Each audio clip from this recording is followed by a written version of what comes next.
Hello বন্ধুরা, আসসালামু আলাইকুম। থাম্বনেল দেখে অবশ্যই বুঝে গেছেন আজকের ভিডিওটি কি নিয়ে হতে চলেছে। তাহলে আর দেরি কেন, চলুন ভিডিওর মূল অংশে যাওয়া যাক। প্রথমে আপনার মোবাইলে থাকা ক্রোম ব্রাউজারটি ওপেন করুন। ওপেন হয়ে যাওয়ার পর সার্চ বারে লিখুন 192.168.0.1। লেখার পর সার্চ করুন।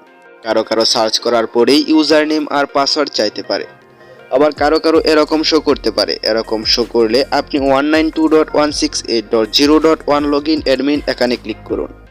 ক্লিক করার পর নিচে আসবেন, এসে 192.168.0.1 অ্যাডমিন এখানে ক্লিক করবেন। তারপর আপনার কাছে ইউজার নেম আর পাসওয়ার্ড চাইবে। এখানে আপনি টিপি লিঙ্ক এর default user name, default password ছোট হাতের অ্যাডমিন দিবেন।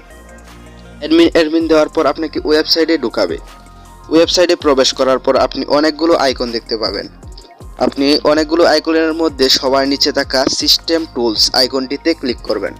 ক্লিক করার পর আপনি 9টি আইকন দেখতে পাবেন। আরও 9টি আইকনের মধ্যে আপনি পাসওয়ার্ড আইকনটিতে ক্লিক করবেন। পাসওয়ার্ড আইকনটিতে ক্লিক করার পর আপনার কাছে আরও একটি বক্স আসবে। বক্সের মধ্যে 5টি বক্স থাকবে। সেই বক্সের উপরে 2টি বক্স ওল্ড ইউজার নেম এবং ওল্ড পাসওয়ার্ড, সেখানে ছোট হাতের অক্ষরে অ্যাডমিন লিখতে হবে।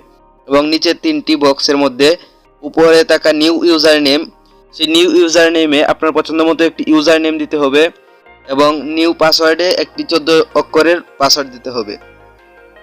আর সবার নিচে থাকা কনফার্ম নিউ পাসওয়ার্ডে উপরে যেই পাসওয়ার্ডটি দিয়েছেন সেটি আবার দিতে হবে। দেওয়ার পর সেভ অপশনটিতে ক্লিক করতে হবে। সেভ অপশনটিতে ক্লিক করার পর আপনাকে ওয়েবসাইটের বাইরে পাঠিয়ে দেবে। আর নতুন করে যেই ইউজার নেম আর পাসওয়ার্ডটি দিয়েছেন সেই ইউজার নেম আর পাসওয়ার্ডটি দিয়ে আপনাকে এখন থেকে ওয়েবসাইটের ভিতরে প্রবেশ করতে হবে। ভিডিওটি এ পর্যন্তই। ভিডিওটি যদি ভালো লাগে তাহলে লাইক করে দিবেন, চ্যানেলটিকে সাবস্ক্রাইব করে দেবেন এবং পাশে থাকা বেল আইকনটিকে অন করে দেবেন। আর ভিডিওটি কেমন হয়েছে কমেন্টে জানাবেন। ধন্যবাদ।